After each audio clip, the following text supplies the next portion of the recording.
لبيك لا شريك لك لبيك إن الحمد والنعمة لك والملك لا شريك لك لبيك حجا حقا. السلام علیکم ورحمۃ اللہ وبرکاتہ. الحمدللہ والصلاة والسلام علی رسول اللہ وعلی آلہ واصحابہ اجمعین، اما بعد. ناظرین، آپ کا پھر ایک بار استقبال ہے لبیک اللہم لبیک ہمارے حج ٹریننگ پروگرام میں. الحمدللہ پچھلی ایپیسوڈز میں ہم نے پورا کے پورا عمرہ کا طریقہ دیکھ لیا ہے. الحمدللہ عمرہ ہمارا پوری طرح سے مکمل ہو چکا تھا. ہم احرام سے باہر نکل چکے تھے الحمدللہ. عام طور پر جو حجاج اکرام جو دوسری ایریاز سے آتے ہیں، جو سعودی سے باہر سے آتے ہیں، ان کے لیے یہی بہتر ہے کہ وہ حج تمتع کریں. حج تمتع کرنا بہتر کئی اینگل سے ہیں، اور 3 الگ الگ ٹائپ کے حج ہے. جیسا کہ میں نے کہا کہ میں لاسٹ میں صرف تھوڑا سا بتاؤں گا، کیونکہ آسان سا ڈفرنس ہے، کوئی بہت زیادہ فرق نہیں ہے. لیکن کیا ڈفرنس ہے وہ ہم لاسٹ میں دیکھیں گے. حج تمتع میں ایک شخص احرام کی حالت سے باہر نکل آتا ہے اور حج کے دنوں میں پھر سے احرام پہنتے ہیں. تو الحمدللہ اب ہم احرام کی حالت میں نہیں ہیں، اور احرام پھر سے پہننا ہے تو کب پہننا ہے وہ اب ہم دیکھنے والے ہیں. لیکن اس سے پہلے کہ حج کے دن آئیں، ہم اس سے پہلے کیا کریں گے مکہ میں؟ تو مکہ میں الحمدللہ سب سے پہلی چیز زیادہ سے زیادہ طواف کریں. طواف کرنے میں اجر کیا ہے؟ ہر قدم جو ہم اٹھاتے ہیں یا رکھتے ہیں تو اس سے ہمیں ایک نیکی ملتی ہے، ایک گناہ معاف ہوتا ہے، اور ایک درجہ بلند ہوتا ہے. اور جب ہم من احصاها اسبوعا، جب طواف کے ساتھ ساتھ راؤنڈ مکمل کرتے ہیں تو ہم دیکھتے ہیں کہ کانا کا اتقی رقبہ، ایسا ہے جیسے کہ گردن آزاد کی.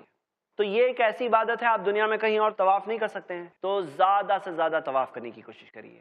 جماعت سے نماز ایک بار بھی مس نہیں کرنا ہے، کیونکہ ایک نماز کا اجر 1,00,000 نماز کے برابر ہے باقی مسجدوں کے کمپیریزن میں، مسجد حرم میں. اس کے علاوہ اور کیا کریں؟ زیادہ سے زیادہ قرآن کی تلاوت، علم حاصل کرنا. تہجد کے اندر جو الحمدللہ اذان کا اہتمام ہوتا ہے، جو نبی صلی اللہ علیہ وسلم کے زمانے میں تہجد کی ایک اذان الگ ہوتی تھی، کیونکہ تہجد میں اذان کا اہتمام ہوتا ہے، تو تہجد کی نماز بھی پڑھنے کی پوری کوشش کریے انشاءاللہ. اور اس کے علاوہ زیادہ سے زیادہ نیکی کے کام میں آگے بڑھنا. بہت سارے لوگ یہ چاہتے ہیں کہ بہت سارے عمرہ کر لیں ان دنوں میں، اور کئی بار لوگ کہتے ہیں کہ ہم نے تو 5 عمرہ کر لیے، ہم نے تو 10 عمرہ کر لیے. اور کرنے کے لیے جو مسجد تنیم جاتے ہیں، جسے مسجد عائشہ بھی کہتے ہیں، اور وہاں سے جا کر بار بار احرام باندھ کر واپس آنا، پھر سے عمرہ کرنا، پھر سے واپس جانا، پھر سے واپس آنا. لیکن اس میں ایک مسٹیک ہے. مسٹیک یہ ہے کہ ہم دیکھتے ہیں کہ سب سے زیادہ نیکیوں میں آگے بڑھنے والے کون تھے؟ صحابہ اکرام تھے، تابعین تھے.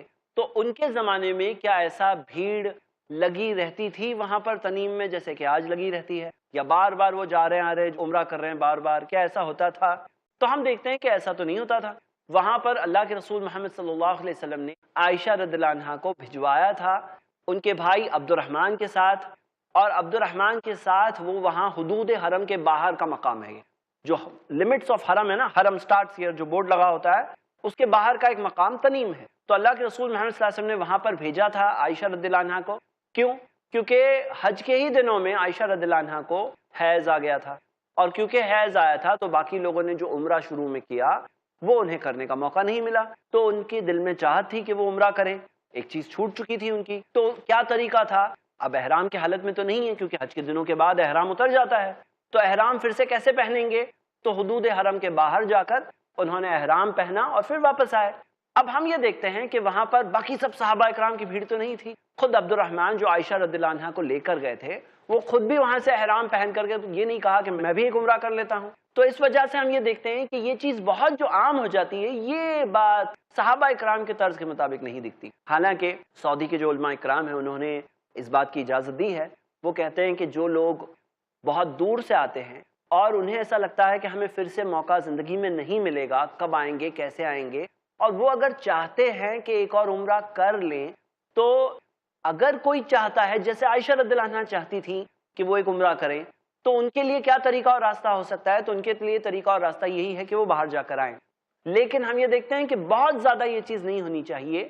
کچھ علماء تو یہ بھی کہتے ہیں کہ یہ غلط ہے، یہ صرف اس طرح کے حائضہ عورتوں کے لیے ہے جن کا عمرہ چھوٹ جائے. لیکن کچھ علماء جو اجازت دیتے بھی ہیں وہ یہ کہتے ہیں کہ بہت زیادہ نہیں ہونا چاہیے، کیونکہ اللہ کے رسول صلی اللہ علیہ وسلم نے یہ نہیں کہا کہ عائشہ یہ صرف تمہارے لیے اجازت ہے یا صرف حائضہ عورتوں کے لیے ہے. یہ طریقہ ان لوگوں کے لیے ہے جو حدود حرم کے اندر ہے اور عمرہ کرنا چاہتے ہیں تو وہ حدود حرم کے باہر جائیں گے. لیکن کئی بار ہم یہ دیکھتے ہیں کہ جو لوگ بار بار اپ ڈاؤن اس طرح سے کرتے ہیں ان کی نمازیں یہاں حرم میں چھوٹنے لگتی ہے. اب جو نمازیں چھوٹ رہی وہ ایک ایک نماز کا 1,00,000 نماز کا ثواب ہے. اور ہم یہ دیکھتے ہیں کہ ان کے لیے بہت ساری مشکلیں بھی ہوتی ہیں, تھکان ہو جاتی ہے اور بہت سارے پرابلمز بھی ہوتے ہیں. تو بہتر تو یہ سمجھتے ہیں ہم کہ اگر مان لیجیے آپ مدینہ گئے اور مدینہ جا کر واپس آ رہے ہیں, پھر ایک احرام باندھ کر جو ذوالحلیفہ سے احرام باندھ کر آپ کر لیتے ہیں تو کوئی حرج نہیں ہے.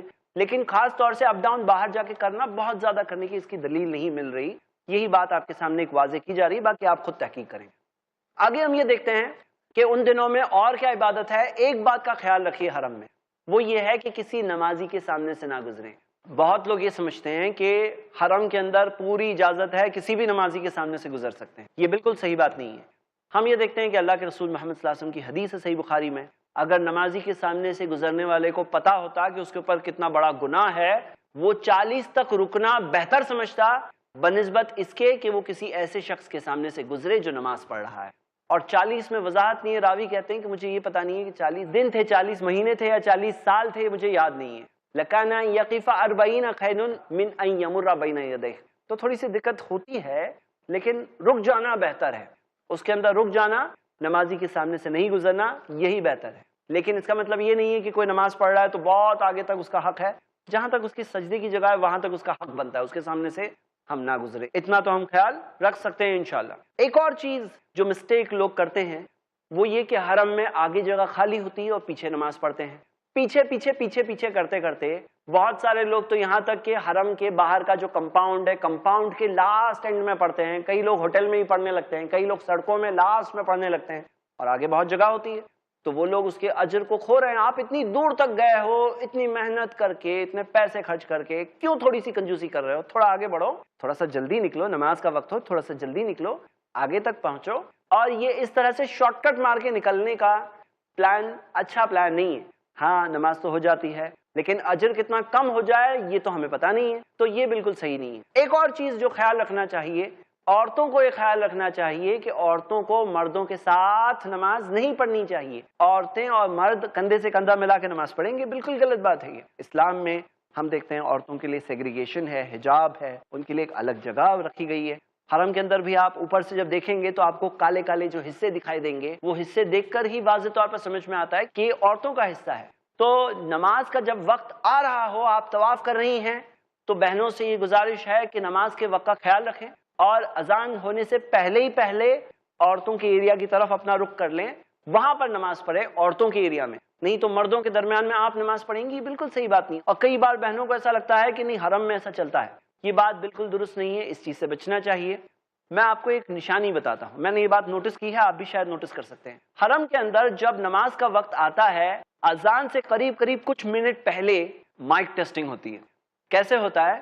ایک جیسے کہ مائک ٹیسٹ کرنے کے لیے جو مائک میں پھونکتے ہیں, اس طرح سے ایک پھونکنے کی آواز ہلکی سی آپ کو سنائی دے گی جو کلیئر کٹ, اور وہ آواز مائک ٹیسٹنگ ہوتی ہے جو حرم میں اذان سے پہلے ہوتی ہے.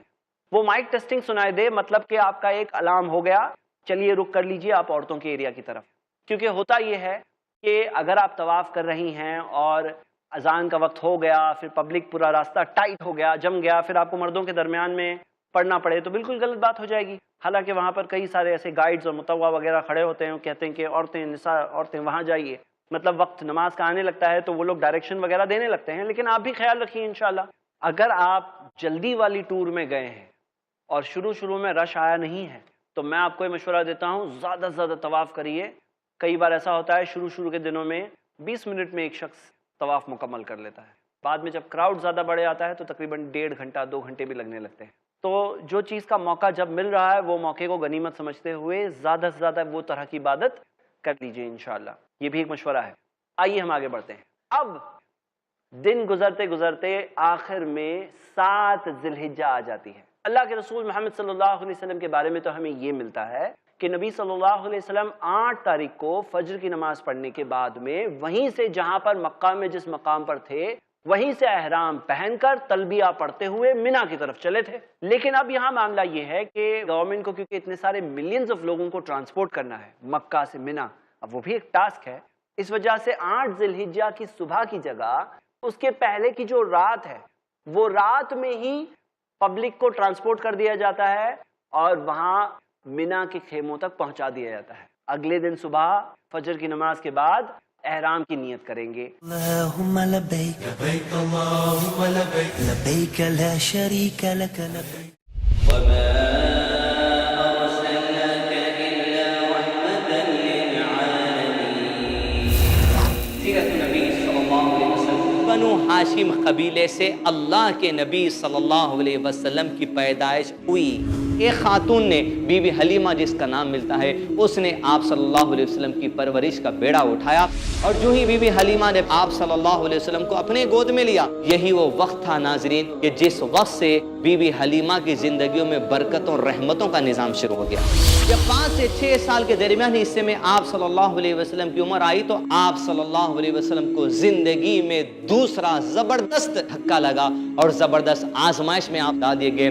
آپ کی والدہ محترمہ کا انتقال ہو گیا. جب اللہ کے نبی کی عمر 15 سال یا 18 سال کے درمیانی حصے میں ہوئی، یہ وہ زندگی کا حصہ ہے جس کو جوانی کا حصہ کہا جاتا ہے. یہ وہ حصہ جہاں پر آج ہمارے بچے ویڈیو گیمز میں مصروف ہیں، کوئی اسمارٹ فون میں مصروف ہیں، یا کوئی فلمیں دیکھنے میں مصروف ہے. اس زمین کی سب سے اعلیٰ ترین شخصیت کی جوانی کا گزارا کیسے ہوتا؟ وہ اللہ کے نبی صلی اللہ علیہ وسلم بکریاں چرا کر اپنی زندگی گزارتے. صرف ابو طالب کے پیسوں کے بھروسے پر نہیں ہوتے. سوچ کے دیکھیے، تصور کر کے دیکھیے، اپنے لیے سبق حاصل کرتے رہے، اپنے نصیحت حاصل کرتے رہے، اس لیے کہ سب سے اعلیٰ ترین مثال اگر کوئی ہے تو پیارے نبی محمد صلی اللہ علیہ وسلم کی ذات ہے.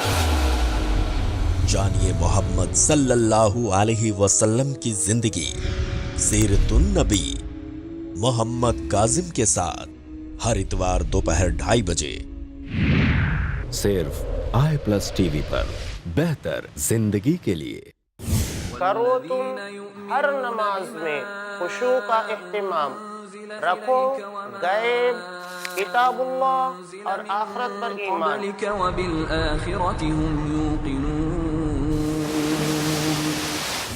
نہ دو اللہ کے سوا عبادت میں کسی کو کوئی مقام، نہ کرو بدکاری اور نہ کوئی کام حرام. مانو اللہ کا حکم اور فرمان رسول، یہی ہیں حقیقی کامیابی کے روشن اصول. حقیقی کامیابی کے روشن اصول جانیے شیخ حافظ عبدالتواب سے. قرآن اور حدیث کی روشنی میں دین و دنیا کی حقیقی کامیابی کے روشن اصول، ہر بدھ دوپہر 2:30 بجے اور رات 8 بجے صرف i+ TV پر. بہتر زندگی کے لیے. کم علمی دھکیلتی ہے گمراہی کے دلدل میں. جو لوگ سود کھا رہے ہیں، کھلا رہے ہیں اور اس کے کاروبار میں کسی بھی طرح سے شریک ہے، اللہ اور اس کے رسول سے جنگ کر رہے ہیں. شک و شبہات کے جنگل میں سارے لوگ ایک تھے، پھر کیا ہوا؟ شیطانوں نے اتنی بنیادیں پیش کی کہ ہر ایک آدمی الگ ہوتا چلا گیا. کیونکہ جہالت ایک بیماری ہے. ذات باری تعالیٰ کا انکار کرنے والا اس بنیاد پر کہ ہمیں دکھائی کیوں نہیں دیتا، وہ احمق کہلائے گا، عقل مند نہیں ہے. مگر اسلام میں بیداری ہے. شیطان کبھی بھی کوئی بھی راستہ دکھاتا ہے، ہمیں پہچاننے کے لیے ایک راستہ موجود ہے کتاب و سنت میں. پوچھو تو صحیح شیخ رضا اللہ عبدالکریم مدنی سے زندگی کی تاریکیوں سے نکل کے اجالے کی طرف لانے والی واحد روشنی، ہر جمعہ رات 8 بجے صرف i+ TV پر. بہتر زندگی کے لیے. خوش اخلاقی، ملنساری، آداب و احترام کی عادت اور صرف اللہ ہی کی عبادت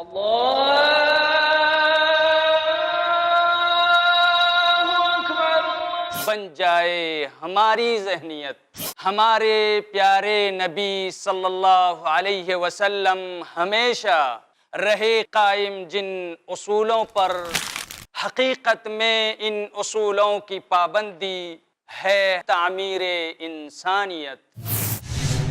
تعمیر انسانیت.